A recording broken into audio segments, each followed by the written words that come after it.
오늘은 다윗과 블레셋 거인들과의 전쟁, 다윗과 블레셋 거인들과의 전쟁, 이라는 제목으로 말씀을 상고합니다. 우리가 7장까지 이제 말씀을 나눴는데, 7장에서 하나님이 다윗에게 메시아 언약을 주셨다고 그랬어요. 아주 놀라운 하나님의 그 비밀 계획을 밝혀주셨는데, 이제 8장에 다시 블레셋이 쳐들어오면서 이제 다윗의 전쟁사가 쭉 나옵니다. 지금 여기 21장까지도. 그런데 다윗은 이제 단순한 영토를 확장하기 위한 전쟁이 아니에요. 애초에 이 가나안 땅은 이 세상에서 가장 악한 자들이 모여 살고 있는 지역이었어요. 그래서 이제 하나님이 이스라엘을 선민으로 만들고 그리로 일부러 들어가게 해서 그 선민들과 악한 자들의 전쟁을 통해 이김으로 이제 하나님의 나라를 세우는 이 원리를 하나님이 이제 보여주시려고 한 거예요. 이제 이 지구가 지금 악한 자의 손에 넘어가 있어요. 그런데 하나님은 바로 그 다윗의 자손 메시아를 통해 이 악한 자들을 멸하고 여기에 의로운 자들의 세상을 만들려고 하시는 거예요. 그래서 천년왕국을 이 땅에서 반드시 이루시는 거예요. 그리고 이제 영원한 하나님 나라에서 영원한 의에 영생하는 나라를 완성시키는 거예요. 할렐루야. 그런데 이제 그 예표가 되는 바로 이스라엘 땅에서 아주 중요한 영적 전쟁이 벌어지는 거예요. 그래서 이 연대기 성경은 이 21장의 이 내용을 이제 그 8장과 11장 사이에다가 넣어놨어요. 왜냐? 다윗이 11장에 가서 범죄를 저질러요. 이 전쟁사가 진행되는 동안에. 암몬과의 전쟁에 다윗이 나가지를 않아요. 집에서 낮잠 자고 옥상을 거닐다가 충직한 장수 우리아의 아내가 목욕하는 걸 보고 한순간에 뒤집혀서 그를 끌어들여서 죄를 졌는데, 나중에 없던 일이 된 줄 알았는데 임신했다는 거예요. 그러니까 완전 범죄를 꾀하려고 우리아를 불러다가 아내에게 잠을 자게 해야 이게 캄프라치가 되는데 너무 충직해서 집에를 안 들어가는 거예요. 할 수 없이 전장에 보내면서 그의 손에다가 비밀문서를 쥐어서 보내요. 그리고 요압 장군에게 드려라. 요압 장군 읽어보니까 이 사람 적진 제일 최전선에다 집어넣어가지고 죽게 해라 그런 거예요. 이 무서운 죄잖아요. 이 강간도 무서운 건데 거기다가 그 캄프라치를 하려고 하다가 안 되니까 우리아를 아예 적진에다 집어넣어서 우리는 손에 피 묻지 않게 하고 죽이자는 거예요. 그래서 완벽하게 범죄가 이루어진 건데 하나님 그걸 몰라요. 나단 선지자 보내가지고 그 다음에 징계하시잖아요. 근데 바로 이렇게 일이 일어난 것이 7장에서는 메시아의 그 언약 예언이 지금 떨어졌는데 11장에 가서 바로 범죄를 저지른다니까. 그 사이에 지금 전쟁이 벌어지고 있는데 여기서 뭐가 문제가 생긴 거예요. 그래서 바로 그 전쟁사의 하나인 21장에 블레셋 거인들과의 전쟁에서 문제가 있다 그 말이에요. 그래서 지금 요거를 중간에다 빼서 말씀을 나누도록 연대기 성경은 정리를 해 주었어요. 자, 그러면 블레셋의 거인이 있다고 하는데 이 거인이 문제예요. 거인. 이 단순히 막 키 크고 힘 세다는 것에서 끝나는 게 아니에요. 영적으로 악의 우두머리들인 거예요. 악을 주도하는 자들을 의미하는 거예요. 그래서 이게 어디서부터 나오느냐? 바로 창세기 6장부터 나오는 거인이 네피림이라고 하는 이름으로. 그들이 어떻게 생겼느냐? 바로 하나님의 아들들과 사람의 딸들이 서로 눈이 맞아가지고 난 자식들이라는 거예요. 그럼 하나님의 아들이 뭐고 사람의 딸이 뭐냐? 이걸 이단들은 바로 신과 사람의 교합으로 보는데, 그래서 아담과 하와가 선악과 먹고 죄인 됐다는 것이 이 성적인 이 악한 교류라고 봐요. 그래서 다시 성을 깨끗하게 하기 위해서 이단 교주들이 성을 나눠야 된다는 거예요. 이렇게 교리가 엉망으로 나가는 거라고요. 그런 게 아니에요. 바로 하나님께서 가인과 아벨을 처음 주셨잖아요. 아벨은 의의 사람이에요. 가인은 악한 자예요. 형제인데도. 그래서 아벨을 쳐 죽이니까 다시 셋을 주셔서 거기서 의로운 가문이 내려오는 거예요. 가인의 후손 그대로 살려줬어요. 악의 계보가 내려가는 거예요. 이게 섞였단 말이에요. 그러다 보니까 사탄은 악의 무리들 중에 가장 악을 앞장서서 할 수 있는 존재들을 찾는 거예요. 그들 중에 네피림이 있었다 그 말이에요. 그런데 네피림은 이 홍수 이전에 있었잖아요. 그러면 홍수로 싹 쓸어버리면 끝날 것 같은데 사탄은 또 그런 후손을 심는 거예요. 그 어디로 심어졌느냐? 함의 자손으로 심어지는 거예요. 노아가 자식 셋이 있었잖아요. 홍수 전에. 그래서 그들이 홍수 끝나고 자식을 낳는데 바로 어떤 사건이 일어나요? 노아가 술에 취해서 벌거벗고 자는 거를 세 아들 중에 함이 보고 그를 희롱한 거예요. 아버지를. 그런데 그 함을 직접 저주하지 않고 함의 자식 중에 넷째 아들 가나안을 먼저 저주하는 걸 볼 수 있어요. 그러나 이미 함에게 그 저주가 같이 떨어진 것이 전제되어 있어요. 보면은. 왜? 한번 저 보세요. 저기 보면 저기 함의 족보거든요. 보이세요? 네. 구분이 되세요? 네. 보면 함이 제일 왼쪽에 보면 가운데 구스, 첫째가 구스, 둘째가 미스라임, 셋째가 붓, 넷째가 가나안, 이렇게 네 아들 낳았단 말이에요. 그런데 지금 넷째 가나안에서 제일 밑으로 이렇게 쭉 내려오죠. 첫째가 시돈, 둘째가 헷, 셋째가 여부스, 넷째가 아모리, 다섯째가 기르가스, 여섯째가 휘, 일곱째 일가 해서 좀 밑으로 쭉 이렇게 이제 자손들이 나왔다는 거예요. 그래서 꼭 가나안의 자손 중에 7 족속이 바로 그 가나안 땅에 살면서 그들이 악의 화신에. 그래서 하나님이 7 족속을 이스라엘 통해 멸하라고 하신 거예요. 그런데 지금 오늘 본문에 나오는 이 블레셋은 요 넷째 자손이 아니에요. 여기 보면은 구스가 첫째고 둘째가 미스라임인데 그 미스라임에서 저 빨간 블레셋이 나왔단 말이에요. 함의 둘째 아들 자손에서 블레셋이 나왔어요. 내내 다 함의 자손이에요. 그 다음에 지금 함의 자손 첫째가 구스인데 이 구스에서 저 올라가 보면 빨간 이름이 뭐예요? 니무롯이 나오죠. 그가 바로 바벨탑을 쌓은 사람이에요.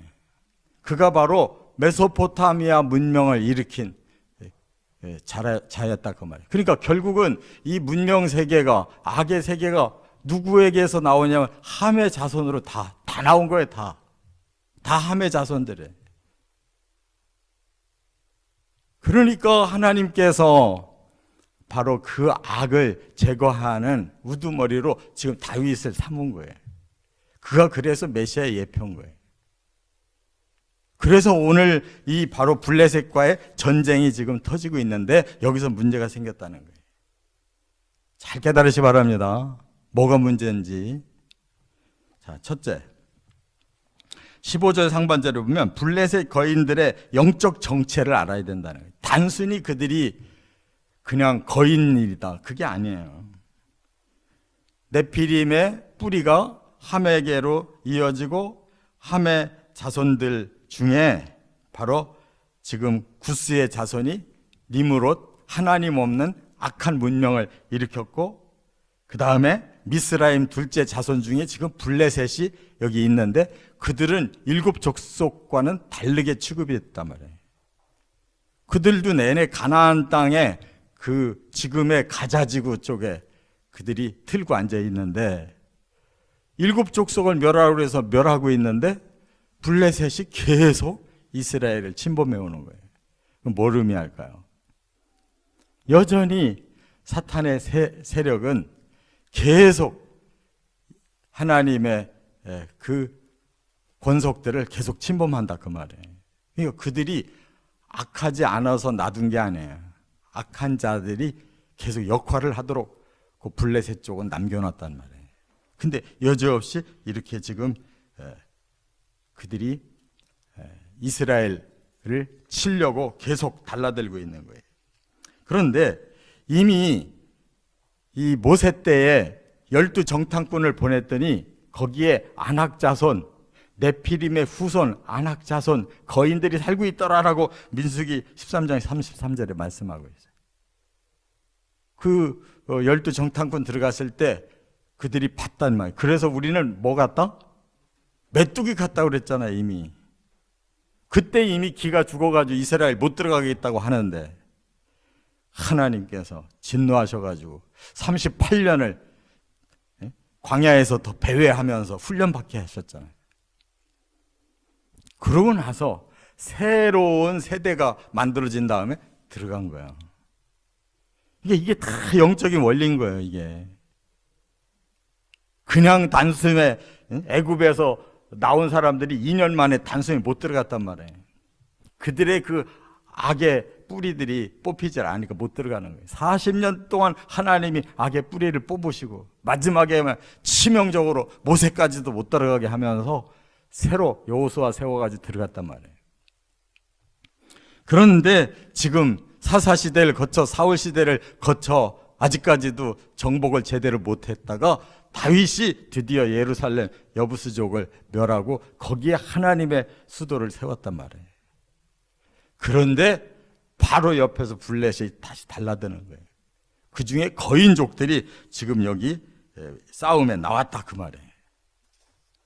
그러니까 거인족이 네피림도 있었는데 니므롯도 거인이라고 그랬잖아요. 영걸이라고 당대. 구스의 아들도. 미스라임의 자손 블레셋도 지금 거인이란 말이에요.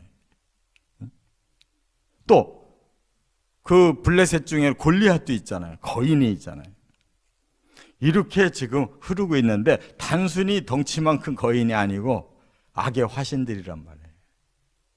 지금 다윗과 결투를 해야 된단 말이에요. 그래서 다윗을 메시아의 예표로 삼은 것이고 그 가장 강한 적대 세력이 지금 블레셋 거인들이라는 걸 깨달아야 될 줄 믿습니다. 우리들도 지금 그렇게 살고 있는 거예요. 이 세상에 영적 거인들이 있어요. 악한 자들의 화신들이 있다고.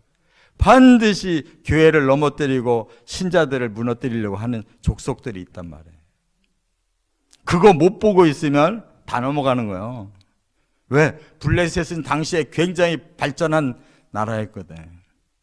해양 도시로 일찍이 발달했다고.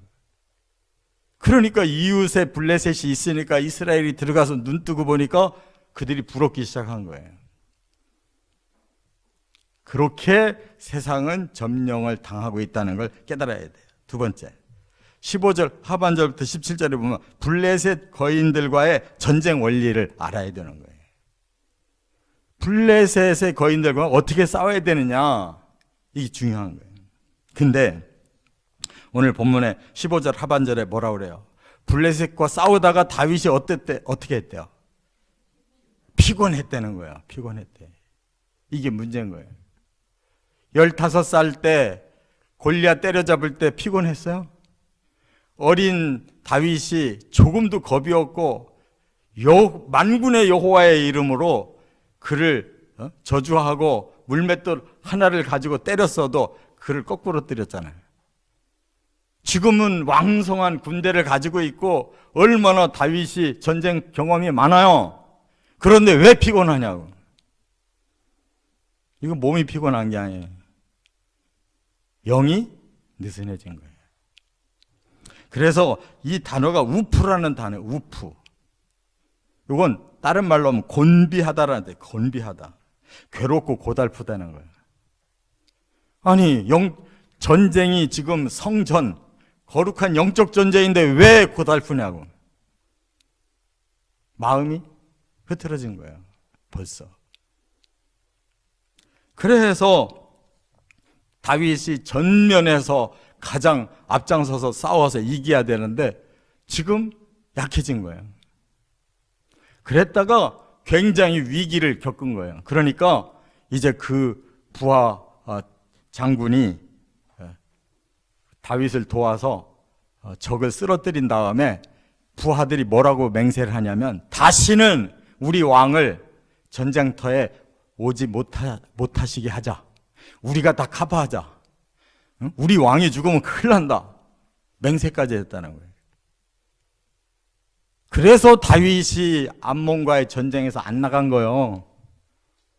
다윗이 안 나갔다고. 그러고 낮잠 자다가 옥상 올라가가지고 죄를 범했단 말이에요. 깨달아야 될 줄 믿습니다. 영적 전쟁에 좀 위험한 일이 생겼다고 왕은 뒷전에 있어야 됩니다. 싸우는 건 우리가 하겠습니다. 어디 예수님이 그런 원리로 인류를 구원했냐고. 당신이 제일 앞장서서 희생까지 하셔서 구원했지. 뒷짐지고 다른 사람 내보내가지고 예수님이 세상을 구원하냐고. 바로 이게 사탄의 거짓 작전이라는 걸 깨달아야 될 줄 믿습니다. 교회가 지도자가 뒷짐지는 게 지도자가 아니고 새벽부터 일어나서 제일 부지런하게 일하는 사람들이 지도자지.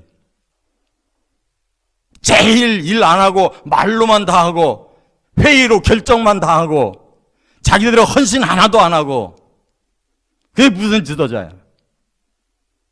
그러니까 교회가 죽어가는 거예요. 깨달아야 될 줄 믿습니다.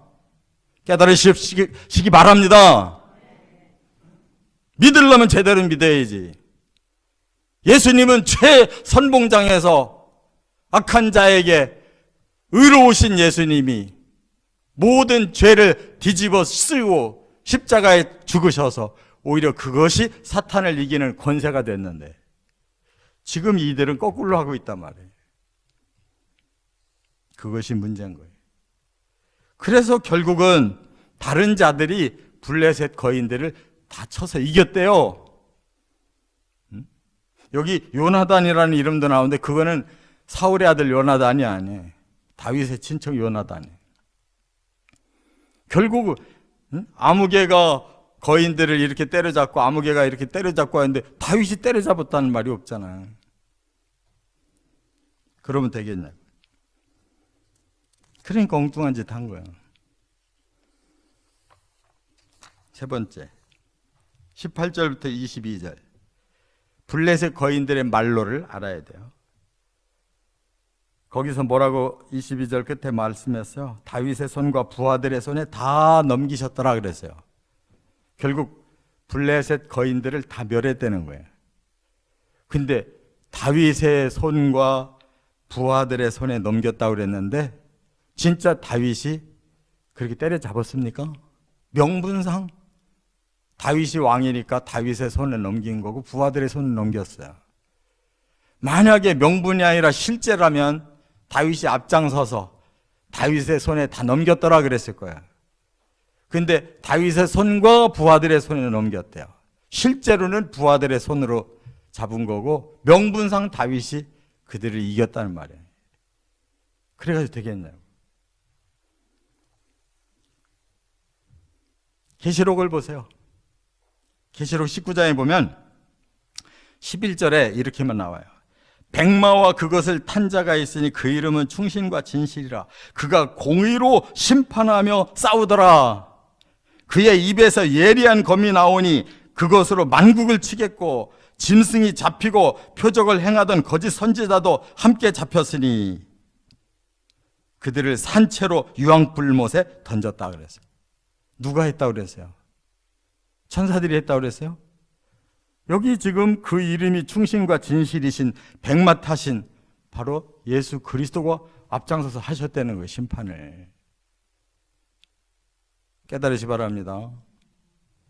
20장으로 넘어가서 1절부터 3절에 무저갱의 열쇠와 큰 쇠사슬을 가진 천사가 용을 무저갱에다 집어넣었대요. 그런데 다시 7절 이하에 보니까 천년이 참에 사탄이 옥에서 놓였는데 하늘에서 불이 내려서 그들을 태우고 미혹하는 마귀와 불과 유황못에 던져서 그 짐승과 거짓 선지자도 거기에서 세세토록 밤낮 괴로움을 받게 하셨다 그랬어요. 그 심판자가 누구예요? 예수 그리스도요. 또 11절로 넘어가 보니까 죽은 자들이 그 보좌 앞에서, 그 보좌, 흰 보좌 앞에 계신 분이 누구예요? 예수 그리스도요. 그분이 자기들의 행위를 따라 책들에 기록된 대로 심판하시니 사망, 그들뿐만 아니라 사망과 음부의 세계까지도 불못에 던져져서 영원한 둘째 사망이 그들에게 임했다 그랬어요. 주체가 누구냐고. 부하들이에요? 예수님이 다 하신 거예요. 예수님이. 이게 성경의 원리인 거예요. 근데 왜 교회는 조금 신앙이 들어가고 조금 직분이 받고 조금 중직이 돼갈수록 왜 뒤로 빠지냐고. 응? 당신들이 새벽부터 일어나서 하나님 일해야 될 거 아니야. 봉사해야 될 거 아니야. 누가 할 거야? 어? 잠시껏 자고 누가 해야 되냐고. 지도자가 안 하면.